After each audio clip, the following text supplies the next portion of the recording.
ఉమ్మడి ఖమ్మం జిల్లాలో ఎడతెరిపి లేకుండా కురుస్తున్న భారీ వర్షాలకు ప్రజలు ఇబ్బందులు పడుతున్నారు. వాగులు, చెరువులు, కుంటలు పొంగి పొర్లుతున్నాయి. వైరా రిజర్వాయర్, పాలేరు రిజర్వాయర్ భారీగా వరద నీరు చేరుకొని నిండుకుండలా ఉన్నాయి. అనేక గ్రామాలకు రాకపోకలు నిలిచిపోయాయి. ఖమ్మం బోనకల్ బోర్డు ప్రాంతంలో రామకృష్ణాపురం వద్ద రోడ్డుపై వరద ప్రవాహంతో రాకపోకలు నిలిచిపోయాయి. సత్తుపల్లి మండలంలోని కిస్టారం, చెరుకుపల్లి మధ్యలో సత్యమ్మ గుడి సమీపంలో ఉన్న సవిటివాగు ఈ రోజు ఉదయం నుంచి భారీగా పొంగి పొర్లుతోంది. వరుసగా కురుస్తున్న వర్షాల కారణంగా వాగులో నీటి మట్టం పెరిగి రాకపోకలకు తీవ్ర అంతరాయం ఏర్పడింది. ఒకవైపున ఉమ్మడి ఖమ్మం జిల్లాలో ఉన్నటువంటి 10 నియోజకవర్గాలు మొత్తం కూడా మరి ఈ వరద ఉధృతికి వాగులు, వంకలు మొత్తం కూడా పొంగి పొర్లి రాకపోకలు కూడా తీవ్ర అంతరాయం కలిగిందని చెప్పుకోవచ్చు. మొత్తానికి ఇప్పటికి దాదాపుగా మరి మదిర నుంచి వస్తున్నటువంటి బోనకల్ నుంచి ఖమ్మం చేరుకోవడానికి కూడా రహదారులు కూడా రాకపోకలు బంద్ జరిగింది. అదేవిధంగా మరి భద్రాచలం ప్రాంతంలో కూడా గోదావరికి మరి వరద తీవ్రతం కావడంతో ఇప్పటికి తాల్పేరు ప్రాజెక్టు గేట్లను కూడా ఎత్తివేయడంతో దాదాపు 24 గేట్లను ఎత్తివేసిన తర్వాత వరద ఉధృతి గోదావరికి ఉధృతంగా ప్రవహిస్తున్న పరిస్థితి కనపడతా ఉంది.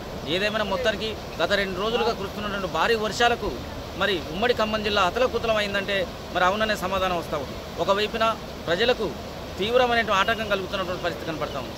వివిధ పనుల కోసం, వివిధ పనుల రీత్యా మరి పట్టణాలకు వెళ్ళాలన్నా, మరి వివిధ పనుల కోసం మరి వారి వ్యవసాయ సీజన్లో కూడా రైతులు మరి వారి దుకాణాల వద్దకు వెళ్ళాలన్నా, వ్యవసాయ పనుల కోసం పనుల వద్దకు వెళ్ళాలన్నా కూడా తీవ్రమైనటువంటి ఇబ్బందులు ఎదుర్కొనే పరిస్థితి కనపడతా ఉంది. మొత్తానికి ఉమ్మడి ఖమ్మం జిల్లాలో దాదాపు ఇప్పటికీ మరి ఈ వరద ఉధృతికి అధికారులు కూడా మరి ఎప్పటికప్పుడు తగు చర్యలు తీసుకుంటూ మరి వారికి ఎప్పటికప్పుడు ప్రజలకి సూచనలు చేస్తూ మరి ముందుకు పోతున్న పరిస్థితి కనపడతాము. ఉమ్మడి ఖమ్మం జిల్లాలో దాదాపుగా 2 కలెక్టర్లు మరి అదేవిధంగా 2 ఎస్పీలు కూడా మరి ఈ వరద ఉధృతిని ఎక్కడికక్కడ పర్యవేక్షిస్తూ మరి ప్రజలకు కానీ లేదా సిబ్బందికి కానీ ఎప్పటికప్పుడు సలహాలు, సూచనలు ఇస్తూ మరి వారికి తగు జాగ్రత్తలు తీసుకునేందుకు మరి వాళ్ళు కృషి చేస్తున్న పరిస్థితి కనపడతా ఉంది. మరి ఇప్పటికీ దాదాపుగా మరి అనేక ప్రాంతాలలో మరి ఎక్కడైతే వరద ఉధృతి కొనసాగుతూ ఉందో ఆ వరద ఉధృతి వద్ద ప్రజలు పోయి అక్కడ ప్రమాదాలకు పొంచి ఉన్నటువంటి చోట కూడా ఇప్పటికీ పోలీసులు మొత్తం కూడా బందోబస్తును ఏర్పాటు చేసి అక్కడికి ప్రజల్ని ఎవరిని కూడా పోకుండా ఉండేందుకు కూడా చర్యలు చేపట్టినటువంటి పరిస్థితి కూడా కనబడతా ఉంది. మరొక వైపున అధికారులకి కంటి మీద కునుకు లేకుండా ఇప్పటికీ 2 రోజులుగా మరి కురుస్తున్న వర్షాలకి మరి ఎటువంటి ప్రజల నుంచి ఎటువంటి ప్రాణహాని జరగకుండా ఉండేందుకు కూడా ప్రజలకి ఎప్పటికప్పుడు వారికి మరి సలహాలు, సూచనలు ఇస్తూ తగు జాగ్రత్తలు తీసుకునేందుకు కూడా మరి అధికారులు ఇప్పటికీ దాదాపుగా అనేకమైన చర్యలు చేపట్టారు. మరొక వైపున కింది స్థాయి నుంచి పై స్థాయి అధికారులు మొత్తం కూడా ఎలక్ట్గా ఉండేందుకు మరి జిల్లాలో ఉన్నటువంటి మంత్రులు కూడా వారికి ఎప్పటికప్పుడుగా టెలికాన్ఫరెన్స్ ద్వారా వారిని పర్యవేక్షిస్తున్న పరిస్థితి కనపడతా ఉంది. మరొక వైపున మరి ఉమ్మడి ఖమ్మం జిల్లాలో మొత్తం దాదాపుగా ప్రజలు ఎవరు కూడా మరి అత్యవసరం అయితే తప్ప బయటికి వెళ్ళొద్దని చెప్పి అధికారులు సూచనలు చేస్తున్న పరిస్థితి కనపడతా ఉంది. ఏదేమైనా మొత్తానికి మరి వరద ఉధృతి మరి ప్రజల్ని మరి ఒకవైపున ఇబ్బందులు నెట్టిందని చెప్పుకోవచ్చు.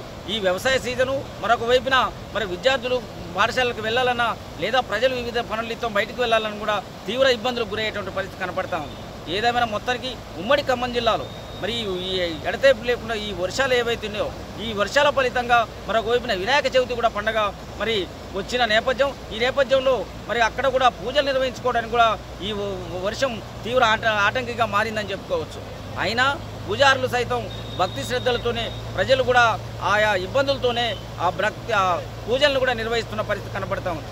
ఏదేమైనా మొత్తానికి ఉమ్మడి ఖమ్మం జిల్లాలో ఈ వరద ఉధృతికి మరి అధికారులు కూడా చర్యలను కొనసాగిస్తూ ప్రజల్ని సమాయత్తం చేసి మరి ఎవరైతే వరద ఉధృతి మరి లోతటి ప్రాంతాలలో ఉన్నటువంటి చోట ప్రజలు ఎవరైతే